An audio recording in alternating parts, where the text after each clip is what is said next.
Hello everybody, I am Dr. Saurav Narula and you are watching the Brew Talks with Saurav. Today I have a very special guest.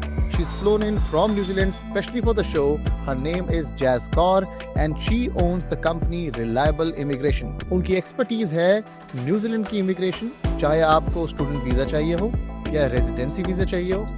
They make it hassle-free, absolutely hassle-free for anybody going from India or anywhere in the world to New Zealand. Now let's welcome Jazz Kaur today to the show. Welcome Jazz Kaur. Thank you, Dr. Saurav, for having us over. The pleasure is all mine, Jazz. So as we start, मेरा पहला question है आपसे. आपने नाम रखा है Reliable Immigration. Why did you choose this name? Sir ये question बहुत बार पूछा जाता है हमसे और बहुत अच्छा भी लगता है. जी.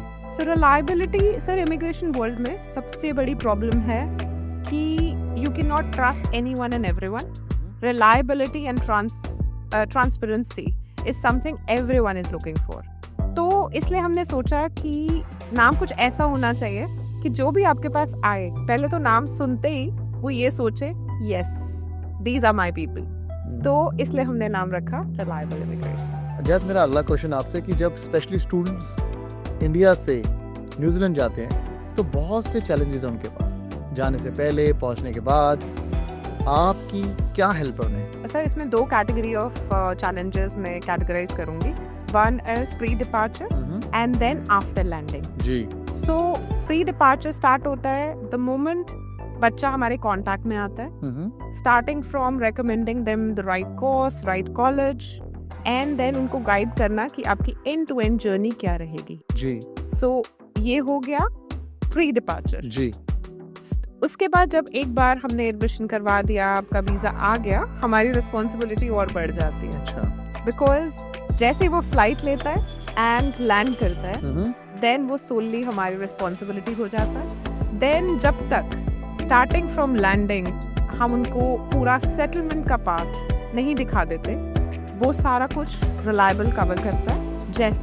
जैसे लैंड करते हैं हम क्यूरियस होते हैं कि हम कहाँ रहेंगे, हम क्या खाएंगे, हम कहाँ पार्ट टाइम जॉब करेंगे एंड सबसे बड़ी बात फैमिली को मिस करेंगे तो रहेंगे कैसे. करेक्ट.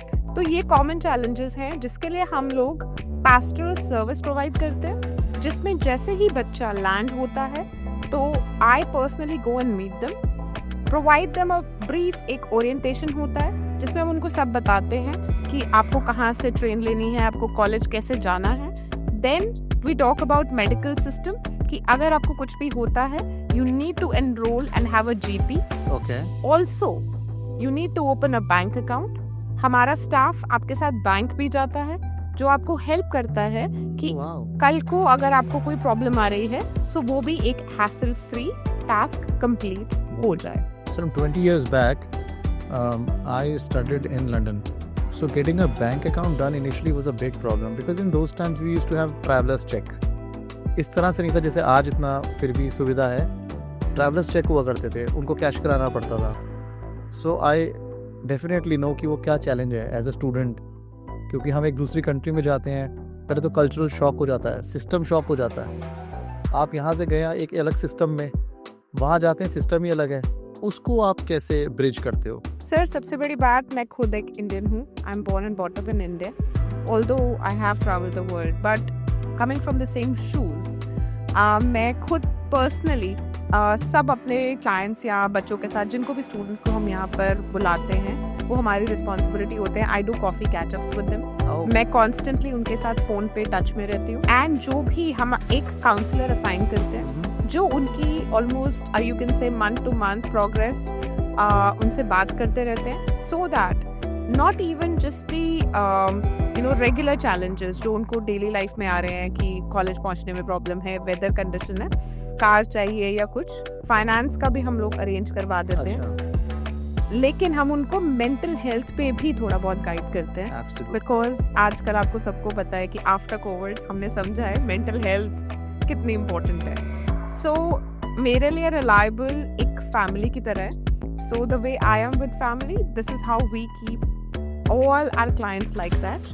तो आपकी पूरी रिस्पॉन्सिबिलिटी हमारे पास होती है. आप किसी भी तरह की problem, we are just a phone call away, आप हमें कॉल कर सकते हो, किसी भी लैंग्वेज में बात कर सकते हो एंड हम लोग कोशिश करते हैं कि आपको जैसा भी सपोर्ट चाहिए, if it is within our boundaries, we try to help then and there. या बिकॉज आई अंडरस्टैंड, क्योंकि हम इंडिया से जाते हैं, हमारा फैमिली सोशल सेटअप डिफरेंट है, और वहाँ जाकर अक्सर स्टूडेंट कुछ अकेले भी पड़ जाते हैं। डेफिनेटली। मेरा एक सवाल है आपसे, अक्सर जब इंडिया से स्टूडेंट्स जाते हैं तो वो दोस्त बनाते हैं वहाँ जाकर। जब वो दोस्त बनाते हैं तो मैंने देखा है कुछ दोस्त ऐसे होते हैं कि जो इंडिया से ही होते हैं, वही उनके वहाँ दोस्त होते हैं। आपका कहना क्या है, क्या उन्हें वही इंडियंस को अपना दोस्त बनाना चाहिए, या फिर उन्हें एक्सप्लोर करना चाहिए न्यूजीलैंड के नेटिव्स के साथ या डिफरेंट नेशनैलिटी के लोगों के साथ? सर, जैसे आपने बोला कि किस टाइप के हमें फ्रेंड्स बनाने चाहिए या खाली इंडियन फ्रेंड्स ही हमारे लिए फाइन है, सो आई थिंक हमें हर कल्चर के फ्रेंड्स बनाने चाहिए, जिससे कि हमारी नॉलेज बढ़ती है, हमारा development overall as a global personality बढ़ता है। हम उनके कल्चर के बारे में लर्न करते हैं, हम उनकी कस्टम्स के बारे में सोचते हैं, एंड हमारा थॉट प्रोसेस, हम बहुत ही फ्लेक्सिबल और अकोमोडेटिंग हो जाते हैं। Very nice. जिससे हमारा आई थिंक लिविंग भी बहुत आसान हो जाता है, क्योंकि हम मिस करते हैं फैमिली और वो सारी चीज़ें जब हमारे पास लाइक माइंडेड फ्रेंड्स होते हैं, तो आई थिंक वो चीज़ बहुत ही एक कंफर्ट लेवल में आ जाती है, और फिर हमें न्यूजीलैंड भी घर जैसा लगने लगता है। Very nice, very nice. So अगर एक स्टूडेंट बैचलर्स करने के लिए जाता है और एक स्टूडेंट मास्टर्स करने के लिए जाता है, what is the fundamental difference, कि क्या चीज़ें, पर्सपेक्टिव क्या चेंज हो जाता है? सर, फर्स्टली तो ऑब्वियसली पॉइंट सिस्टम है कि बैचलर्स है तो you will get less points, masters है तो you will get more points for your skilled migrant category. अच्छा। तो पीआर के लिए जो पॉइंट सिस्टम होता है, सबसे आई वुड से बहुत ही डिमांडिंग कैटेगरी है स्किल्ड माइग्रेंट कैटेगरी, और न्यूजीलैंड अब बहुत ही अच्छी अपॉर्चुनिटीज नेक्स्ट ईयर अगस्त 2026 से लेकर आ रहा है कि आप अगर न्यूजीलैंड में मास्टर्स करते हैं या पोस्ट ग्रेजुएट कोई भी कोर्सेज करते हैं विद इन न्यूजीलैंड, तो यू विल गेट 6 पॉइंट्स। तो 6 पॉइंट्स से you become eligible straight to residency. Oh, very nice. बस एक जॉब सॉर्ट आउट करनी है and you are on the path to build a future. Very nice, very nice. So ये post study work visa क्या होता है? Sir, I would say post study work visa एक asset है जो भी वहाँ पढ़ने आते हैं। If you go for bachelors, masters या कुछ ऐसे ग्रीन लिस्ट कोर्सेज जो आपको पोस्ट स्टडी वर्क वीजा देता है, you can stay there and work there okay for certain period of time. अगर हम बात करें मास्टर्स की या बैचलर्स की, दोनों में आपको 3 इयर्स का पोस्ट स्टडी वर्क वीजा मिलता है। सो अगर आपने सक्सेसफुली अपनी मास्टर्स कंप्लीट कर ली या बैचलर्स कंप्लीट कर ली, तो आपको अनदर वीजा मिलेगा 3 साल के लिए, जिसमें you are eligible to work and earn money for yourself and make a career. Definitely. और फिर सपोज कीजिए 3 साल तक एक स्टूडेंट वहाँ रह लिया, अब उसका नेक्स्ट स्टेप क्या है, वो रेजिडेंसी की तरफ कैसे जाएगा? सर, पहले तो आई थिंक जो अब टाइमिंग की गेम है, आप और मैं मिल रहे हैं तो इट्स डिवाइन टाइमिंग्स। तो अगस्त से ही स्ट्रेट टू रेजिडेंसी का पाथ खुल रहा है। अच्छा। तो अगर किसी ने मास्टर्स ऑलरेडी वहाँ कंप्लीट कर ली है या नेक्स्ट ईयर से आ रहे हैं, हाँ जी, तो उनके लिए एक ये स्पेशल, आई वुड से it's a cherry on the cake, कि रेजिडेंसी आप मास्टर्स कंप्लीट करो, और न्यूजीलैंड की मास्टर्स 1 ईयर की होती है। अच्छा। या 1.5 इयर्स मैक्स। जी। तो आप अपनी मास्टर्स कंप्लीट करो, जॉब सॉर्ट आउट करो, एंड फैमिली के साथ फ्यूचर वहाँ पे immediately get your residency straight away. Wow, so there's nothing like PSW anymore. No PSW. Not required. Not required, क्योंकि आपकी अगर जॉब मास्टर्स करते करते ही you find an option, तो we will help you to file your residency and you will invite the whole family to live with you. मुझे ऐसा लग रहा है आपकी बात से कि across the globe मुझे ऐसा लग रहा है कि न्यूजीलैंड सबसे आसान होने वाला है आने वाले सालों में रेजिडेंसी पाने के लिए। अगर आप स्टूडेंट की तरह जाते हैं, वहाँ की डिग्री ले लेते हैं, वहाँ के सिस्टम्स को समझ जाते हैं, तो रेजिडेंसी पाना सबसे आसान होगा शायद न्यूजीलैंड में। Am I correct? Yes sir, it is a very big plus. तो ये तो कुछ साल जो अगले आने वाले हैं, it is going to be the best time for people who want to settle abroad. Definitely. है ना? Yes, definitely for next 5 years. New Zealand की यही विजन है कि ज़्यादा से ज़्यादा स्टूडेंट्स आए और इस अपॉर्चुनिटी को लेवरेज करें एंड अपना फ्यूचर बिल्ड करें। मैंने ये देखा है कुछ सालों में ना कुछ एक कंट्री होती है वो कुछ सालों के लिए बहुत सारी इमिग्रेशन खोलती है, फिर वो पीक आउट हो जाता है, सैचुरेट हो जाता है, फिर कोई और कंट्री आ जाती है जो इंडियन स्टूडेंट्स को अट्रैक्ट करती है। तो मुझे ऐसा लग रहा है न्यूजीलैंड का समय आ गया अब अट्रैक्ट करने का, क्योंकि we seen UK, then we saw Australia, we saw Canada, and now I think people are more attracted towards New Zealand. New Zealand में ऐसी क्या खास बात है, क्या खास बात है कि हमें अपना जीवन वहाँ बिताना चाहिए? एक खास बात नहीं है, बहुत सारी है। पहले तो कंट्री ब्यूटीफुली बहुत है जी। सो आप पेरिस भूल जाओगे अगर आप न्यूजीलैंड आओगे। जी। तो firstly obviously beauty, nature, and then आपका वहाँ पे जो आपकी पॉलिसीज हैं डेफिनेटली दैट विल हेल्प। जैसे आपको 25 hours part time working rights मिलते हैं, तो आप अगर 25 hours in a week part time working rights जी एज अ स्टूडेंट। ओके। तो अगर पहले वो 20 आवर्स थे लास्ट ईयर नवंबर से पहले, अब वो 25 हो गए। तो आप हॉलीडेज पे भी, जब क्रिसमस हॉलीडेज होते हैं, आप फुल टाइम वर्क कर सकते हो। करेक्ट। तो आई थिंक बहुत सारे प्लस हैं। Plus New Zealand is a very safe country where your family life, your work-life balance is also encouraged. Very nice. Sir, there are daycares for families. अगर आप दोनों husband wife work कर रहे हो, so your child will be taken care of. आप daycare भेज सकते हो अगर if you don't have any support at home. Then sir, अगर बात करें हम education system की, तो आप अगर पढ़ने के लिए आते हो, say masters का example ले लेते हैं, तो you can bring your children with you, और free education, primary and secondary education sir, for bachelors and masters अगर आपके kids हैं, so it's totally free. Jazz, अभी आपने मेंशन किया कि 25 आवर्स पर वीक एक स्टूडेंट वर्क कर सकता है। Yes sir. तो कितनी मिनिमम वेज वो एक्सपेक्ट कर सकता है per hour? Sir, $24 is would be approximately would be the minimum wage जो एक स्टूडेंट को ऑफर हो जाती है। इससे ज्यादा भी हो सकती है? इससे ज्यादा डेफिनेटली बेस्ड ऑन किस तरह का स्किल्स या किस तरह का काम है। अगर आप रेस्टोरेंट में ट्राई कर रहे हो, या फिर आप किसी भी जगह पे पार्ट टाइम रोल प्ले कर रहे हो, so 2350 would be the starting, but आप डेफिनेटली 23-24 से आप स्टार्ट करते हो, and then you can go up to 30-35। एंड इससे होता क्या है कि अगर आप 25 आवर्स वर्क कर रहे हो, we are talking about your working days. So अभी हॉलीडेज की हमने बात नहीं करी है। हॉलीडेज पे तो आप एनीवे फुल टाइम कर सकते हो। अच्छा। सो हॉलीडेज पे तो आप 40 आवर्स 5 डेज कर सकते हो if you are working 7 days. तो आप ईस्टर हॉलीडेज और Christmas holidays. Yes, so Christmas holidays definitely आपकी जो 3 वीक्स का शटडाउन रहता है उसमें आप फुल टाइम कर सकते हो।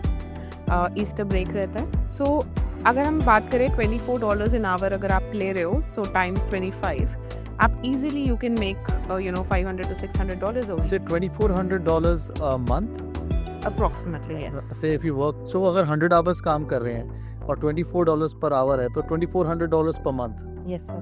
और लिविंग एक्सपेंस क्या है वहाँ पर for a student? Sir living expense अगर हम नॉर्मली देखें, अगर अकोमोडेशन की बात करें, तो obviously you will not need a full house unless you have a family. Shared accommodation. तो शेयर्ड अकोमोडेशन में आप $200 to $250 में you can rent a room per month, per week. Per week. Yes. तो उसमें आप कुक अगर घर पे कर रहे हो, तो whatever you are earning, तो you can easily cover your living expenses and accommodation. So कुछ गणित करते हैं, कैलकुलेशंस करते हैं। $2,400 एज अ स्टूडेंट लीगली आप पढ़ाई के साथ साथ काम करके कमा सकते हैं। Definitely. करीब $1,000 आपके अकोमोडेशन में जाते हैं, Approximately. और कुछ पोर्शन होता होगा जो ट्रैवल में जाता होगा, Yes. और कुछ पोर्शन होता होगा जो फूड में जाता होगा। Definitely. सो आपको लगता है ये $2,400 इनफ होते हैं for somebody to sustain a reasonably good life as a student? Sir definitely, because बाकी कंट्रीज की बात करें तो वहाँ तो लीगली नहीं है, वर्किंग राइट्स भी नहीं मिलते। यहाँ पे आप सुबह क्लास जा रहे हो और इवनिंग में अगर आप पार्ट टाइम वर्क कर रहे हो, एक्स्ट्रा टाइम होता है। Like you just go to class for just 3 to 4 days, 5 days कहीं पर भी नहीं होता है।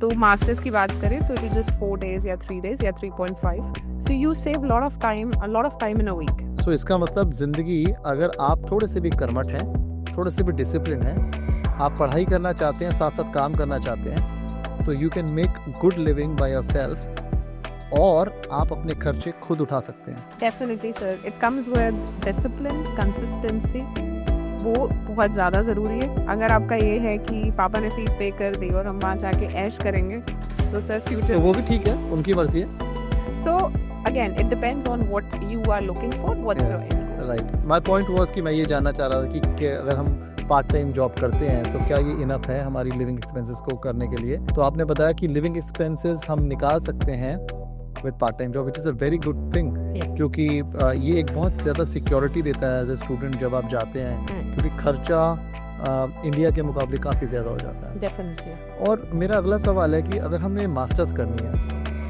तो पर ईयर कितनी ट्यूशन फीस होती है, अगर आप इंडियन रुपीज़ में बताएंगे तो? सर ऑलमोस्ट अगर मास्टर्स की बात करें तो it starts from 36,000 New Zealand dollars which comes out to be almost you can say 17 to 18 lakhs Indian rupees. Ji. This is just tuition fee. और ये जाता है until 60,000 New Zealand dollars, which is approximately 30 lakhs of Indian rupees. Right, तो 17-18 लाख रुपए साल से लेकर 30-32 लाख रुपए साल तक का खर्चा है, डिपेंडिंग ऑन आप कौन सा कोर्स करते हैं, किस यूनिवर्सिटी में जाते हैं, किस सिटी में जाते हैं। डेफिनेटली। आपको क्या लगता है कौन सी सिटीज आज की डेट में न्यूजीलैंड में हैं जो सबसे ज्यादा स्टूडेंट्स को अट्रैक्ट कर रही हैं? Sir, Auckland obviously happening है. Auckland is one of the place where most of the students ज़्यादा attract होते हैं. जी। Because obviously Auckland में options बहुत अच्छे हैं. Food के options ले लो, अगर आपकी tourist options ले लो, या आप अपना हमारा Sky City Tower भी Auckland में ही है. And जो भी आता है वो Sky City एक बार या downtown न्यूजीलैंड का देखना चाहते हैं. Then comes हमारी बहुत और भी cities हैं. आप कई लोग हैमिल्टन भी जाते हैं, university of Waikato, then we have Christchurch, then we also have Wellington as well. So depending on आपने कौन सा कोर्स चूज किया है, हमारे पास सिटीज एंड यूनिवर्सिटीज की कमी नहीं है। तो जैसे आपने बताया था कि आप बिफोर स्टूडेंट जब वहाँ जाते हैं उससे पहले भी आप उनको गाइड करते हो। अगर एक स्टूडेंट है जिसको ज़्यादा क्लैरिटी नहीं है कि वो कौन सा कोर्स करना चाह रहा है या कौन सी सिटी यूनिवर्सिटी में उसे जाना चाहिए, तो उस तरह की गाइडेंस भी आप देते हो? यस सर, डेफिनेटली, बिकॉज सारे कोर्सेज सब यूनिवर्सिटी या कॉलेजेस में नहीं होते जी। एंड ऑल्सो कई स्टूडेंट्स की रिक्वायरमेंट होती है कि हमारे फैमिली मेम्बर तो वाइकाटो में है, तो मुझे ये वाला कोर्स वाइकाटो से ही करना है जी। So we definitely sit down with them.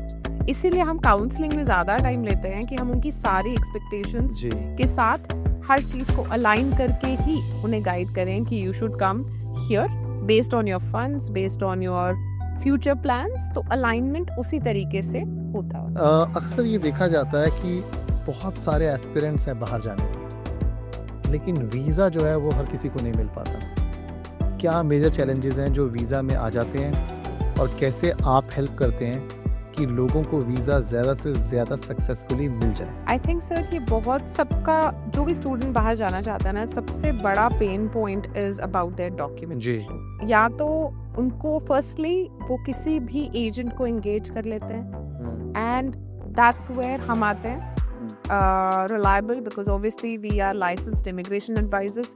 हमें पता है क्या पॉलिसीज हैं, क्या प्रोसीजर है, and we will follow our code of conduct and then guide you with the right guidance कि आपके लिए क्या ऑप्शन सही है। तो अगर आपके पास फंड्स नहीं है या फंड्स हैं और उसको किस तरीके से डॉक्यूमेंट करना है और उसकी डॉक्यूमेंटेशन किस तरीके से हम लोग आपका एकदम सीमलेसली इस तरीके से बनाएं कि जब आपका केस एक केस ऑफिसर के पास जाए तो उसके पास और कोई ऑप्शन ना हो और वो बोले कि yes the outcome is positive. So this is where हमारी रिलायबल की क्वालिटी मैटर करती है।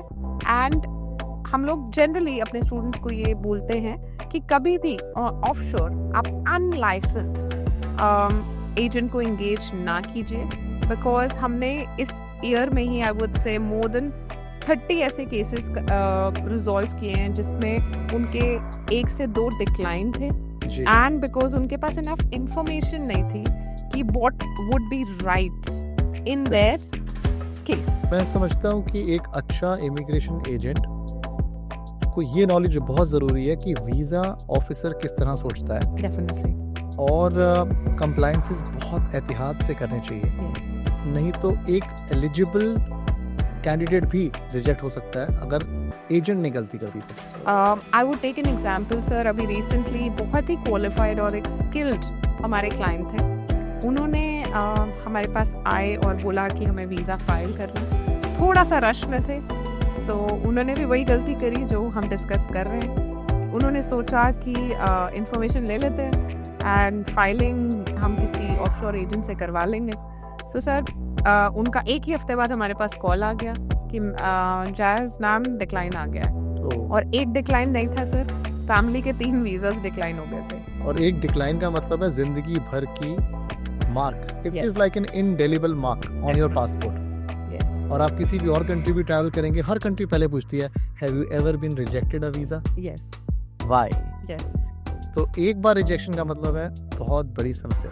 Yes. So that is where your work comes in. वैसे अभी हम बात करें कि रिफ्यूजल्स और डिक्लाइंस क्यों होता है, मेजर रीजन है कि उनके पास फंड्स तो होते हैं, बट या तो वो फ्रेश फंड्स होते हैं या उनका सोर्स ऑफ फंड्स डिफाइंड नहीं होता। सो न्यूजीलैंड में you need to have funds which are 6 months old, उनका source of fund बिल्कुल legit है, and आपका payment repayment plan to if you are taking a loan तो वो clear है जी। अगर आप लोन नहीं ले रहे हो तो आपकी ITRs, आपकी पे स्लिप्स वो इतनी legit और इतनी strong होनी चाहिए कि अगर न्यूजीलैंड इमिग्रेशन क्रॉस वेरीफाई करती है या वैलिडेट करती है आपके एम्प्लॉयर से, So it shouldn't fall flat on it. Yes. So sir major drawback यही होता है कि डॉक्यूमेंट्स तो सब प्रोड्यूस कर सकते हैं, बट वो डॉक्यूमेंट्स कितने वैलिड हैं, कितने लेजिट हैं, that plays a leading role. Very nice. ये बात तो की हमने स्टूडेंट्स की। अगर हम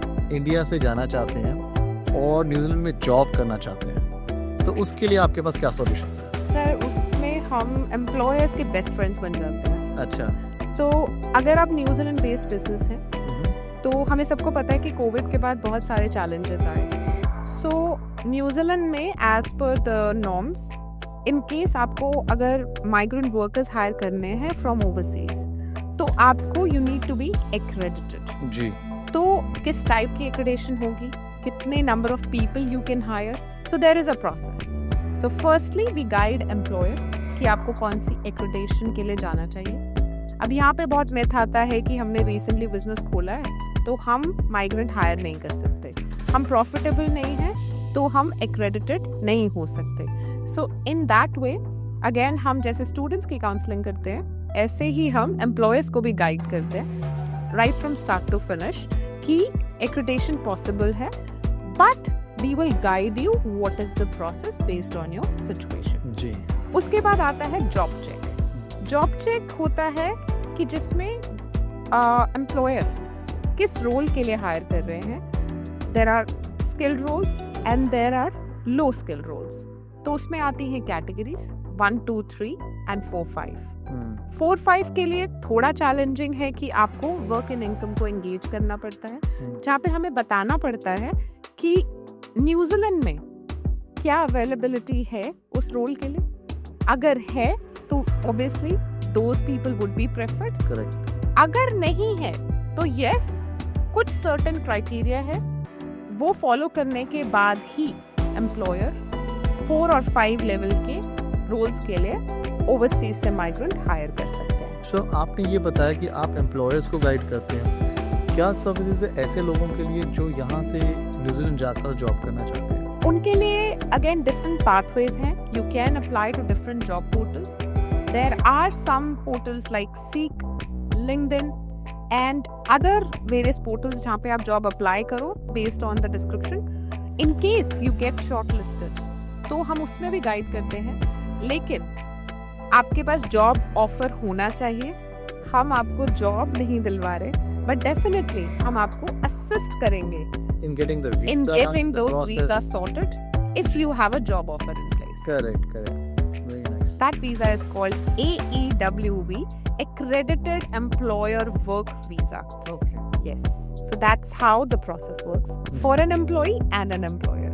हमने फर्ज कीजिए हमें स्टूडेंट वीज़ा भी मिल गया, हम न्यूजीलैंड पहुंच भी गए और हमें एम्प्लॉय वीज़ा मिल गया, बट अब हम चाहते हैं कि हमारे स्पाउस, हमारे बच्चे, हमारे पेरेंट्स वो भी न्यूजीलैंड आ जाएं, तो उस पर थोड़ा गाइड कीजिए। सो सर इसमें these are also one of our expertise. इसको हम बोलते हैं पार्टनरशिप वीज़ाज या फैमिली वीज़ाज। तो अगर आप स्टूडेंट हो और आप अपने पार्टनर को वहाँ पे लेके जाना चाहते हो, so there are different options.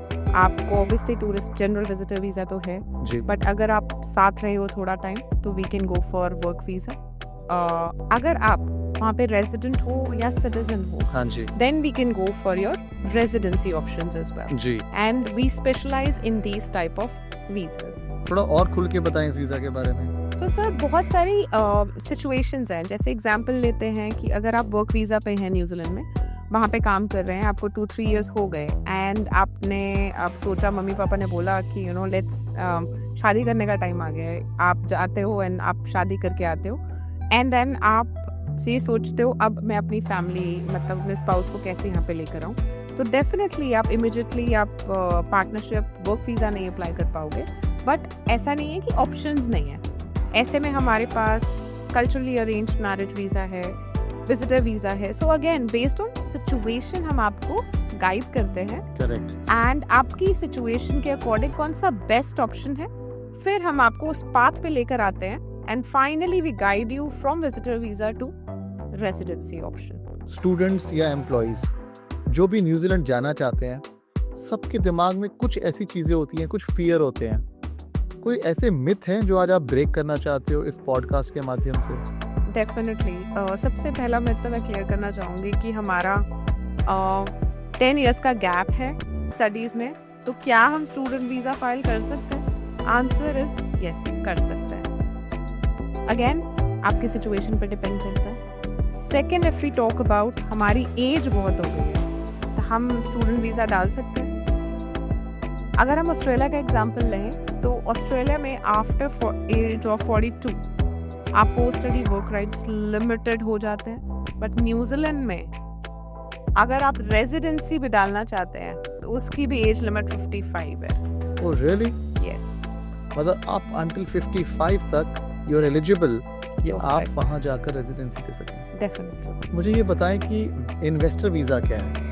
For example somebody has a lot of money और वो इमिग्रेट करना चाहते हैं न्यूजीलैंड में, वहाँ की लाइफ एंजॉय करना चाहते हैं और वहाँ रहना चाहते हैं, उसके बारे में थोड़ा गाइड कीजिए। Sir there are various type of options. तो एक्टिव इन्वेस्टमेंट वीज़ा होता है जिसमें depends on what sort of money आपके पास कितनी है, जैसे 5 mil एंड 10 mil के ऑप्शंस हैं।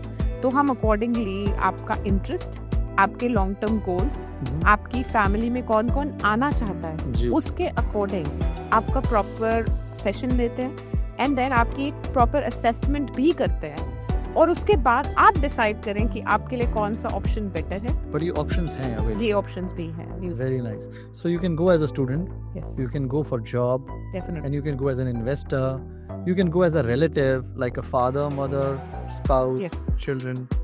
So New Zealand is inviting है for all the people who want to come there, who are skilled, Yes. if I'm correct. Yes.